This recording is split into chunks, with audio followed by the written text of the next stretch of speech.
네, 하나님의 말씀 고린도전서 6장 1절로 8절입니다. 269쪽 269쪽 고린도전서 6장 1절 말씀. 너희 중에 누가 다른 이와 더불어 다툼이 있는데 구태에 불의한 자들 앞에서 고발하고 성도 앞에서 하지 아니하느냐? 성도와 세상을 판단할 것을 너희가 알지 못하느냐? 세상도 너희에게 판단을 받겠거든 지극히 작은 일 판단하기를 감당하지 못하겠느냐? 우리가 천사를 판단할 것을 너희가 알지 못하느냐? 그러하거든 하물며 세상 일이랴. 그런즉 너희가 세상 사건이 있을 때에 교회에서 경히 여김을 받는 자들을 세우느냐? 내가 너희를 부끄럽게 하려 하여 이 말을 하노니 너희 가운데 그 형제간의 일을 판단할 만한 지혜 있는 자가 이같이 하나도 없느냐? 형제가 형제와 더불어 고발할 뿐더러 믿지 아니하는 자들 앞에서 하느냐? 너희가 피차 고발함으로 너희 가운데 이미 뚜렷한 허물이 있나니 차라리 불의를 당하는 것이 낫지 아니하며 차라리 속는 것이 낫지 아니하냐? 너희는 불의를 행하고 속이는구나. 그는 너희의 형제로다. 아멘. 오늘 본문은 고린도전서 6장 1절로 8절, 제목은 성도 간의 송사에 대하여. 성도 간의 송사, 재판에 대하여. 첫째로, 성도 간의 불신 법정에서 송사하지 말 것. 성도 간의 불신 법정에서 송사하지 말 것. 1절로 5절입니다. 두 번째, 손해보는 것이 낫다. 소송을 하지 않고 손해보는 것이 낫다. 6절로 8절입니다. 그래서 오늘 본문에는 세상 법정에서 송사, 고소, 고발, 또 재판하는 일에 대해서 말씀을 하고 있습니다. 거기 바로 앞에서는 그 고린도 교회에 음행죄가 들어옴으로 인해서 그 누룩과 같이 교회에 죄가 들어오게 되었습니다. 그때에 교회에서 그것을 징계해야 된다고 말씀하고 있죠. 그래서 5장 2절 말씀 제가 봅니다. 5장 2절에 그리하고도 너희가 오히려 교만하여져서 어찌하여 통한이 여기지 아니하고 그 일 행한 자를 너희 중에서 쫓아내지 아니하였느냐? 그 일 행한 자를 너희 중에서 쫓아내지 아니하였느냐? 그 뭐예요? 이것은 아주 중한 죄를 진 사람은 교회에서 쫓아내야 된다고 말하고 있죠. 그러니까 교회에서 이 교회 안에 죄가 들어올 때에는 교회에서 치리를 해야 됩니다.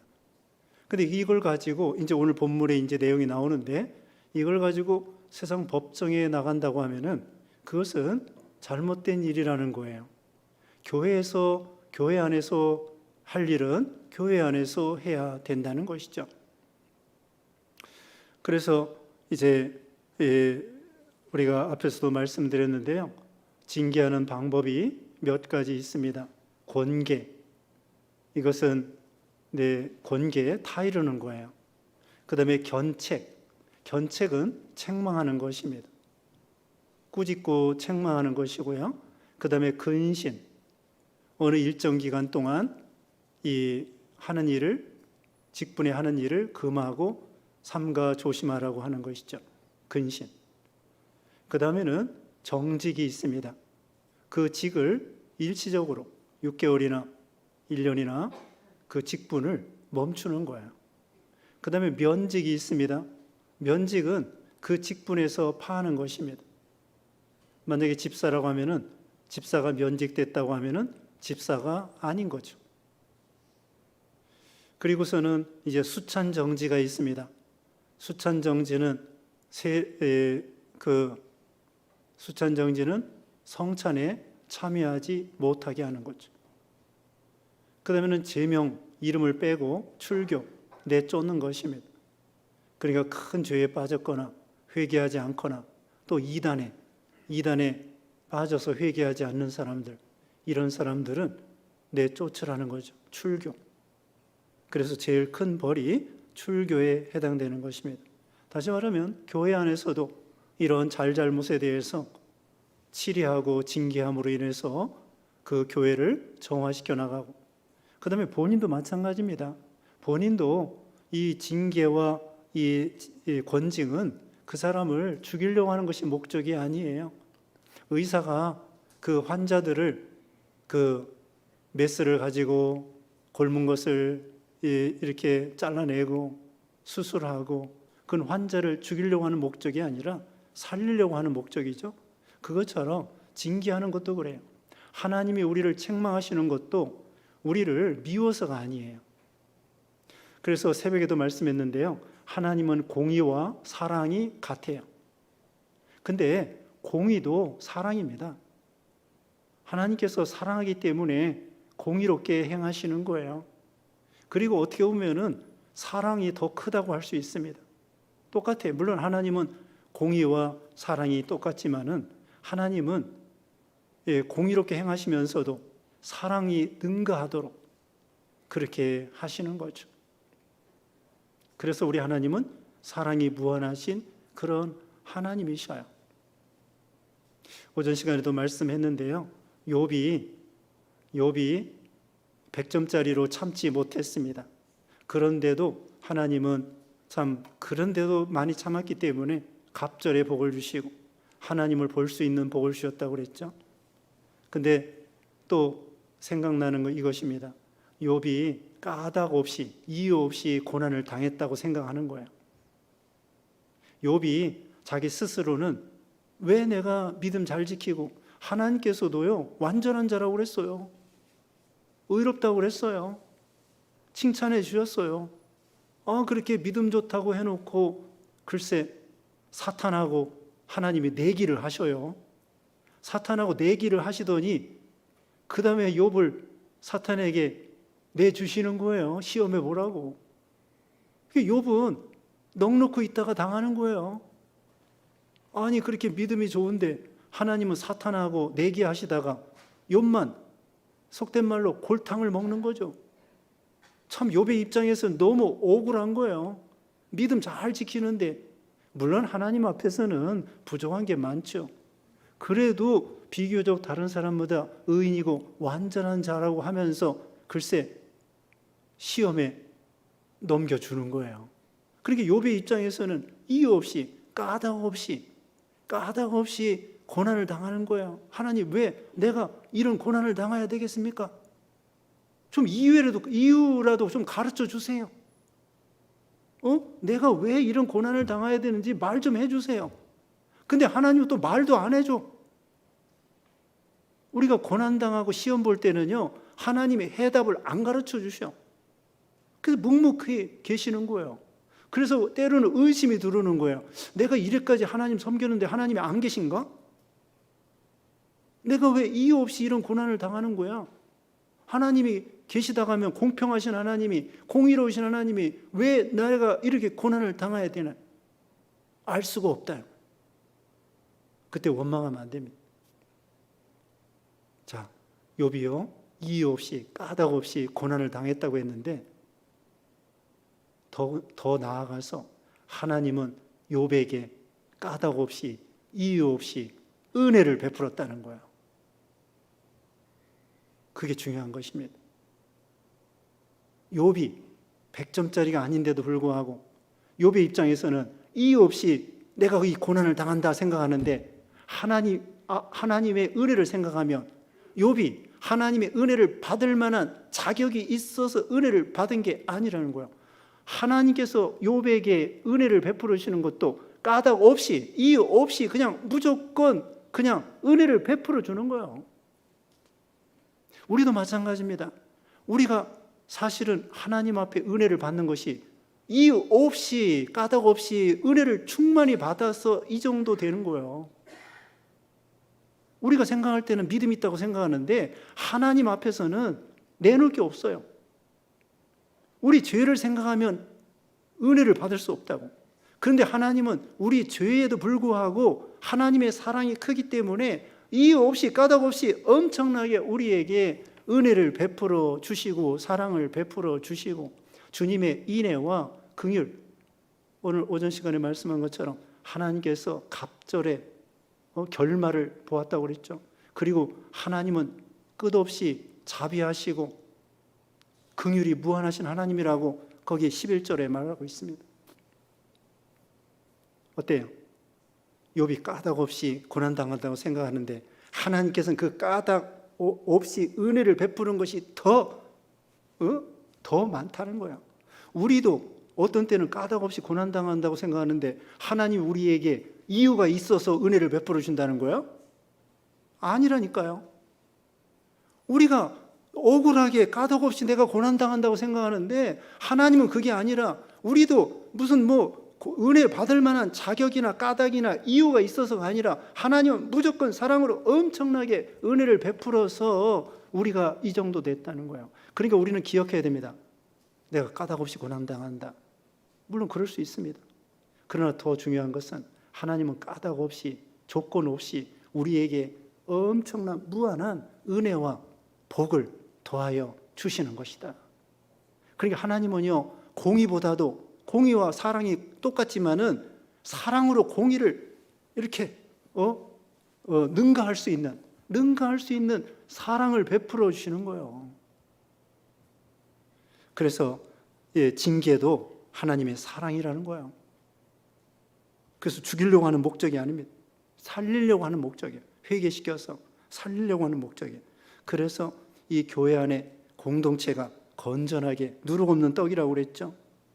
5장 7절에 그랬습니다. 우리는 예수님을 통하여 죄 없는 누룩 없는 거룩한 그런 성도 존재라고 하는 것이죠. 이제 6장 1절에 너희 중에 누가 다른 이와 더불어 다툼이 있는데 구태여 불의한 자들 앞에서 고발하고 성도 앞에서 하지 아니하느냐. 성도 간에 다툼이 생기게 되었습니다. 교인들끼리 다툼이 생기게 되었죠. 여기 4절 먼저 봅니다. 그런즉 너희가 세상 사건이 있을 때에 교회에서 경히 여김을 받는 자들을 세우느냐. 어떤 그 교회 안에 물질적으로 교인들끼리 그런 다툼이 있을 때 세상 법정에 고소하는 거 그런 일 하지 말고 그 다음에 또 교회 일을 가지고 교회 안의 사건을 가지고 세상 법정에 고소하지 않도록 이렇게 하는 것입니다. 어떤 경우는요, 이 교회적으로 교단적으로나 교회적으로 목사들끼리 서로 고소하고 고발하고 목사와 장로들 간에 서로 고소하고 고발하고 이런 경우도 있습니다. 요즘에는 또 이 세상 법정 가기 전에 기독교 단체 안에서 화해중재위원회가 있습니다. 그 화해중재위원회 위원들은 그 대법관 하던 사람들, 세상에서 판사하던 분들, 그런 분들, 장로님들, 이런 분들이, 믿는 분들이 모여서 그 회를 운영하는데 거기 가서 먼저 중재를 받는 것이 좋죠. 근데 거기에서 중재를 잘 안 받으려고 그래요. 거기서 진다고 생각하는 사람들은 그걸 받아들이지를 못하는 거예요. 그러다가 세상 법정에 나가서 고소, 고발을 하게 되죠. 그런데 여기와 같이 세상 법정에 성도 간의 다툼이 있을 때, 물질적인 다툼이 있을 때, 그리고 교회 사건에 가지고 어떤 교회 일을 통하여 세상 법정에 나가지 말라는 거죠. 왜 그러냐? 이유가 있습니다. 2절에 성도가 세상을 판단할 것을 너희가 알지 못하느냐? 세상도 너희에게 판단을 받겠거든 지극히 작은 일을 판단하기를 감당하지 못하겠느냐? 우리는 세상을 판단할 그런 사람들이라는 걸 왕 같은 제사장이라고 그랬죠. 구약시대에는 왕이나 제사장들이 재판을 했습니다. 그와 같이 우리는 세상을 판단할 사람들이에요. 우리는 고상한 사람들이고요. 신분이, 영적 믿음의 신분이 세상 사람들에게 비교가 안 될 정도로 제사장과 같고 재판장과 같은 우리들입니다. 세상 사람들이 우리에게 판단을 받는 거예요. 그렇지 않습니까? 또 나중에 하나님 앞에 설 때에 우리가 하나님 앞에 재판을 받지만은 우리 예수님께서도요, 마태오 19장 28절에 보면은 찾아보겠습니다. 마태오 19장 28절에 우리 예수님과 더불어 제자들이 읽어보세요. 28절 예수께서 이르시되 내가 진실로 너에게 이르노니 세상이 새롭게 되어 인자가 자기 영광의 보좌에 앉을 때에 나를 따르는 너희도 12 보좌에 앉아 이스라엘 12지파를 심판하리라. 네, 예수님이 만왕의 왕 큰 대재판장으로서 계시고 또 12 사도가 12 보좌에 앉아 이스라엘 12지파를 심판하리라. 12지파를 심판하고 또 이 세상을 심판할 그런 우리들이라는 것입니다. 그만큼 우리는 대단한 참 높은 고상한 그런 존재라는 거예요. 그래서 우리는 윤리적으로 도덕적으로 세상 사람들의 어떤 가치관보다도 높은 그런 위치에 있는 그런 신자들이죠. 그러니까 교회의 이 직분이 세상의 어떤 직분보다도 훌륭한 거예요. 주일학교 교사요, 세상 선생님보다 훌륭한 거고, 또 여러분 집사, 목사, 장로, 집사, 권사, 여러분 세상 대통령보다도요, 또 세상의 어떤 장관, 국회의원보다도 이것이 더 대단한 줄 아셔야 돼요. 성도는 존귀한 자라고 그랬고요. 우리 성도의 직분은 하나님이 주신 것이고요. 우리가 배운 것처럼 우리는 하나님의 동역자예요. 동역자. 동역자고 동업자고. 교회는 포도원과 같은데요. 우리가 다 농부로서 하나님과 함께 일하는 거예요. 그러니까 우리 성도 또 우리 직분 이거 세상의 국회의원보다 장관보다 대단한 그런 위치에 있는 우리들이랍니다. 우주의 왕 되신 하나님이 우리에게 이런 직분을 맡겨주신 거예요. 그리고 교회는 하나님의 몸이 예수님의 몸이에요. 몸된 교회를 수종드는 귀한 직분들이라고요. 그러니 우리 신분이 얼마나 대단합니까? 육신적으로는 별 볼 일 없지만 이 영적으로는 아주 고상하고 또 우리 윤리적으로도 그렇지 않습니까? 세상 사람들이요, 우리 믿는 사람들이 잘못하면은 예수 믿는 사람들이 왜 그러냐고, 불교 믿는 사람이 왜 그러냐고 못 들어봤어요. 불교 믿는 사람은 원래 그래, 그렇게 생각하는 것 같아요. 근데 예수 믿는 사람이 왜 그래, 그런 건 뭐예요? 우리를 높게 치는 거예요. 왜 예수 믿는 사람들이 저러지? 예수 믿는 사람들은 사랑이 넘치고 아주 고상한 사람들인 줄 알았는데 우리를 높게 봐요. 우리 기독교인 성도들을. 우리는 그걸 좋게 생각해야 돼요. 그래서 우리를 아주 하나님께서도 우리를 높이 보고 세상 사람들도 우리를 높이 보는데, 그런데 거기 가가지고 이런 일을 가지고 재판을 받으면 되겠느냐? 지극히 작은 일 판단하기를 감당하지 못하겠느냐? 3절 읽어보세요. 우리가 천사를 판단할 것을 너희가 알지 못하느냐? 그러하거든 하물며 세상 일이랴. 우리는 또한 천사도 판단할 사람들이에요. 우리는 하나님의 아들이에요. 딸이나 아들이나 다 하나님의 아들이에요. 하나님의 자녀예요. 천사는 히브리서 1장 마지막에 보면은요, 심부름꾼이에요. 영원토록 심부름꾼이에요. 천사가 한번 죄 짓고 타락하면요, 끝장이에요. 마귀가 되는 거예요. 다시는 구원이 없습니다. 그런데 우리 믿는 신자들은 타락했다가도 회개하면 구원이 있어요. 사람은 구원이 있고 예수님은 천사를 위해서 피 흘려주지 않았어요. 그런데 우리 죄인된 우리 인생들을 위해서 피 흘려주셨다고요. 우리가 얼마나 고상한 존재입니까? 그래서 이 천사들도 심부름꾼이고요, 수종드는 사람들이 그런 수종드는 천사들이고요. 우리가 천사보다 우리는 하나님의 자녀예요. 그런 천사를 판단할 우리들입니다. 4절 읽어주세요. 그런즉 너희가 세상 사건이 있을 때에 교회에서 경히 여김을 받는 자들을 세우느냐? 네, 여기 경히 여김을 받는 자들은 세상 재판장들이에요. 세상 사람들은 판사 알아주죠. 판사, 검사, 변호사 알아줘요. 판사, 검사, 변호사 알아주는데, 우리가 세상 법정에 나아가면은 그 판사들, 우리가 생각할 때에는 경히 여김을 받는 자들이라는 거예요. 우리는 그들보다 고상하다는 거예요. 그래서 어떤 판사는 그런데요, 목사들끼리 서로 재판을 걸어가지고 판사한테 앞에 가잖아요. 그럼 판사가 그런데요. 아니, 우리 판사들이 목사님들한테 판단을 받아야 되는데 이렇게 고소해가지고 재판장에 오면 어떡합니까? 그렇게 그 판사들이 말도 한다는 거예요. 또 한편으로는요, 이런 생각이 듭니다. 믿음 없는 그 판사들이 볼 때 교회들끼리 맨날 싸우고 목사들끼리 싸우고 목사 장로들끼리 싸우고 또 물질 문제 가지고 싸우고 그러면서 세상 법정에 자기 앞에 판단받으러 오잖아요. 그럼 그 안 믿는 판사가 생각할 때에 뭐라고 하겠습니까?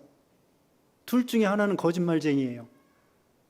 원고는 피고가 거짓말한다고 그러고 피고는 원고가 거짓말한다고 그러고 원고는 피고가 잘못됐다는 거고 피고는 원고가 잘못됐다는 거고 둘 중에 하나는 잘못됐거든요.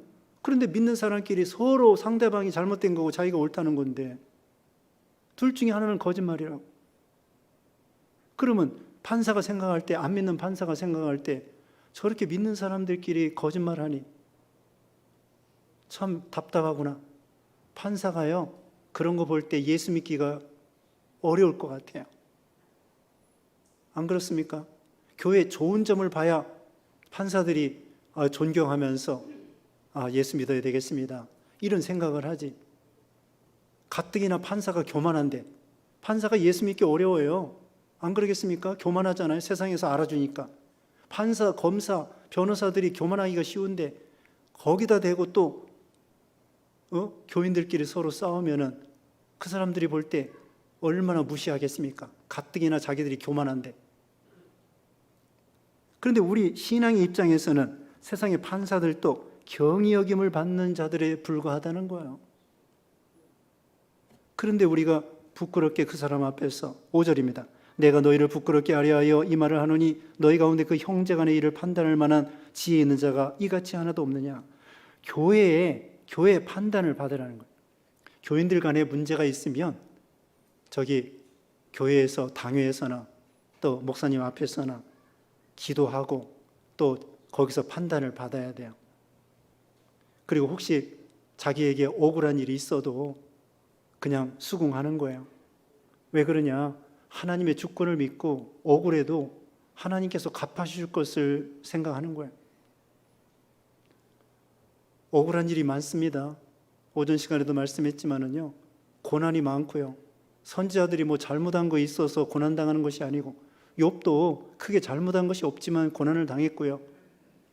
예수님이 무슨 잘못이 있어서 십자가에 죽으신 거 아니에요. 죄 없다고 하면서도 빌라도가 예수님을 십자가에 못 박도록 한 거예요. 하나님이 허락하신 것이죠. 다윗도 기름 부음 받은 다음에 골리앗 이겼어요. 골리앗 이기면 더 좋아해야 될 거 아니에요, 사울왕이?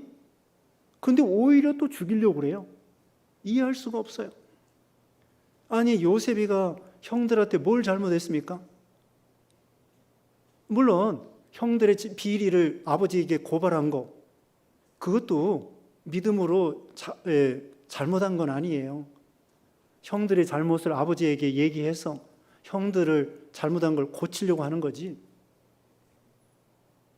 아버지 심부름 갔다가 팔려가고 그 다음에 종살이하고 억울하게 감옥살이하고, 감옥살이 할 때도요 2년 동안 감옥살이 했는데 그 술관원장한테 꿈을 해석해 주었잖아요. 떡관원장하고 술관원장에게 꿈을 해석해 준 다음에 그랬습니다. 나는 여기 들어올 만한 죄를 범한 일이 없습니까? 없습니다. 당신이 득이하거든 복직이 되거든 나를 좀 생각해 주세요. 그랬더니 또 배은망덕하게 다 잊어버렸어요. 잊어버렸어. 얼마나 억울합니까? 우리도 세상에 억울한 일이 많아요. 그래도 하나님의 주권을 믿고 어떻게 하라고요? 참으라는 거죠. 고발하지 말고 참으라는 거예요. 예수님께서 그랬습니다. 오른편 뺨 때리면 왼편도 돌려대고, 속옷을 가지고 오는 자에게 겉옷까지 주고, 오리를 걸어가자고 하는 자에게 십리까지 걸어가라는 거예요. 도대체 이 세상적으로, 인간적으로, 육신적으로요, 이거 이해 못해요. 아니, 어떻게 뺨 맞으면 또 다른 쪽을 돌려댑니까? 이건 이해가 될 수 있는 게 아니에요. 아니, 속옷이나 겉옷이나 다 내 거예요. 속옷이나 겉옷이나 내 거라고. 근데 다 달래. 그럼 어떻게 해? 근데 예수님은 다 주래요. 다 주래. 참 이해할 수 없어요. 그런데 하나님은 다 아셔요. 하나님이 그 가운데 잘 참으면은 하나님이 다른 면에 채워주시는 거예요. 그 창세기 26장에 보면은요, 이삭이 나옵니다. 이삭이가 그 우물을 팠는데 블레셋 사람들이 자기 거라고 우기는 거예요. 그 양보하고 또 다른 데 갔어요. 우물을 팠는데 그 당시 우물은 상당히 중요한 거예요. 물이 귀한 곳이기 때문에 사람도 먹고 물을 먹어야 되고 양이나 소도 낙타도 물을 먹어야 되는데 우물이 큰 재산이에요. 생명이에요. 글쎄. 그 다음에 두 번째 팠는데 또 블레셋 사람들이 자기 거라는 거야. 어떻게 해야 되겠습니까? 그 또 양보하고 또 갔어요. 세 번째 가니까 너무 좋은 거예요. 르호봇이라고. 그 다음에는 쫓아오지 않았습니다. 하나님이 첫 번째, 두 번째 우물 양보하니까 세 번째 우물이 너무나 좋은 거 하나님이 주시는 거예요. 하나님이 그거 주시려고. 그래서 우리는 하나님의 주권을 믿고 믿음으로 참다 보면은 하나님이 보충해 주시고요. 다른 면에 복을 주시는 거예요. 여러분 이쪽에서 박해를 받으면요. 다른 면에 복을 주셔요. 여러분이 핍박을 받고 믿음 지키잖아요. 그러면은 여러분 아들, 딸들이 복을 받아요. 뭐 아들, 딸들이 잘나서 잘 되는 게 아니에요. 여러분이 믿음 지키다가 고난을 당해 보세요. 믿음 지키다가 말씀 순종하다 고난 당하잖아요. 아들, 딸들이 잘 돼요. 여러분이 잘 되는 게 좋겠습니까? 아들, 딸들이 잘 되는 게 좋겠습니까? 아들, 딸들이 잘 되는 게 좋겠죠. 내가 고난 당하고 믿음 지키다가 참 억울하게 당하고 이렇게 핍박을 받고 고난을 당하잖아요. 내가 고난 당하면 자녀들이 복을 받는다니까. 하나님은요 잘라먹지 않아요. 그러니까 이 하나님께서는 이 모양 저 모양으로 복을 주시는 거예요. 억울한 일이 있어도. 그래서 형제간에 판단할 만한 사람이 없느냐? 교회에서 여러분이 좀 어려운 일이 무슨 문제가 있으면은 당회에서 판단을 받고, 그 다음에 당회에서 이해가 안 가면은 노회로 올라가면 돼요. 노회 가서 또 이해가 억울하면은 총회 재판하는 데가 있어요. 당회에서 재판받고, 그 다음에 노회에서 재판받고, 그 다음에 총회에서 재판받고, 그 다음에 총회는 끝이에요. 이제 거기는 그대로 하여튼 결정에 순종해야 되겠죠. 그와 같이 무슨 일이 있으면은 교회에서 그렇게 판단을 받아라 그거죠. 그 다음에 6절에 형제가 형제와 더불어 고발할 뿐더러 믿지 아니하는 자들 앞에서 하느냐? 믿지 아니하는 자들에게 형제간에 고발하지 말라 그것이고요. 7절 읽어보세요. 너희가 피차 고발함으로 너희 가운데 이미 뚜렷한 허물이 있나니 차라리 불의를 당하는 것이 낫지 아니하며 차라리 속는 것이 낫지 아니하냐. 그 다음에 뚜렷한 허물이 드러나게 되는 거예요. 자꾸 상대방의 허물을 들추어내는 거예요. 그러면 자기의 허물도 드러납니다. 요새 정치가들이 있잖아요. 어떻게든지 상대방의 허물을 들추어내가지고 비판하고 그러다 보면은요 자기도 허물이 드러나는 거예요. 그것처럼 서로 원고가 피고가 원고, 서로 상대방이 잘못됐다고 그러다 보면은 그 다음에 그게 다 드러나는 거예요. 서로가. 그게 안 믿는 사람 앞에 그 부끄러운 것이 다 드러나요. 그래서 차라리 불의를 당하는 것이 낫지 아니하냐, 차라리 속는 것이 낫지 아니하냐. 만약에 물질적으로도요, 내가 손해보면 상대방이 유익이 된다. 그래도 감사하게 생각하는 거예요. 왜냐? 그 사람도 믿는 형제니까 상대방이 잘 되면 좋지 물론 내가 잘 되면 더 좋지만 그래도 상대방도 형제 자매고 믿는 신자고, 그러면서 너 그렇게 생각하는 거예요. 그래서 하나님의 영광이 가려지지 않도록 믿는 사람끼리 싸우다 보면은요, 하나님의 영광이 가려지는 거예요. 전도문이 막히고요. 창세기 13장에 보면은요, 그 아브라함의 목자와 롯의 목자가 서로 다투어요. 그때 아브라함이 그랬습니다. 너와 나는 같은 골육이고 친척이 아니냐. 내가 오른쪽에 가면 나는 왼쪽에 가고, 내가 왼쪽으로 가면 나는 오른쪽으로 가겠다. 그러면서 아브라함이 양보하는 거예요. 왜? 그 주위에는 이방 사람들이 살고 있었거든요. 롯이 믿음이 없어도 아브라함과 같이 하나님을 믿는 사람이에요. 근데 옆에는 가나안 사람들, 전혀 하나님 모르는 사람이에요. 그런데 믿는 친척들 간에 서로 싸우다 보면은, 아니, 안 믿는 사람들이 뭐라고 하겠느냐. 그래서 믿는 사람끼리 싸우지 말고, 또 믿는 형제 간에 싸우지 말고, 그리고 혹시 유산 싸움 하지 마세요. 예수님께서도 누가복음 12장에 보면 어떤 사람이 유산을 좀 나눠 갖게 해주세요. 그랬을 때 내가 유산 나누는 사람이냐? 그러면서 예수님이 말씀했는데, 유산이요, 형제 간에 상대방에게 더 주세요.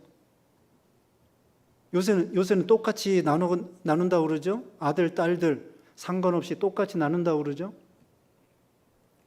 그러니까 어떻게든지 자기가 좀 부족해도 상대방, 다른 형제가 더 많이 가질 수 있도록 그냥 더 주는 거예요.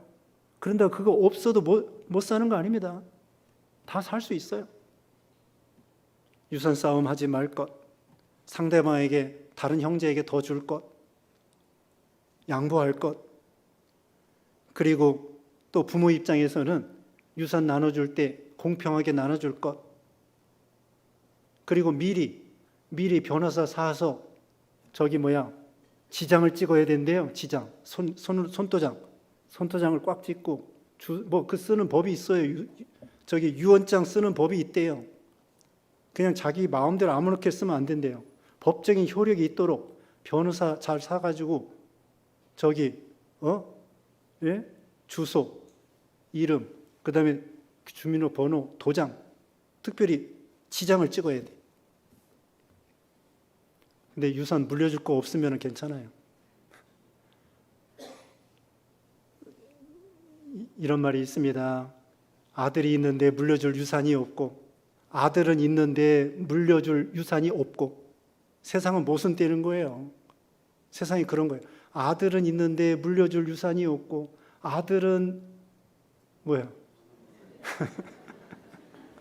아들은 있는데 유산이 없고, 아들이 없는데 유산은 많고. 세상은 모순된 거예요. 하나님이 그 가운데 하나님을 의지하라고 그러시는 것 같습니다. 하여튼 우리가 자녀들이 유산 싸움 하지 않도록 미리 다 이렇게 앞가림을 해놓으시고, 그래서 자녀들이 화목하게 지낼 수 있도록, 그리고 공평하게 나눠주고, 자녀들 입장에서는 주는 대로 받고 상대방 형제에게 더 많이 주도록 그렇게 하고, 그러면서 서로 화목하는 거예요. 믿음 지키는 거예요. 그럼 그 사람들이 얼마나 존경하겠습니까? 존경합니다. 우리 오빠 대단하다.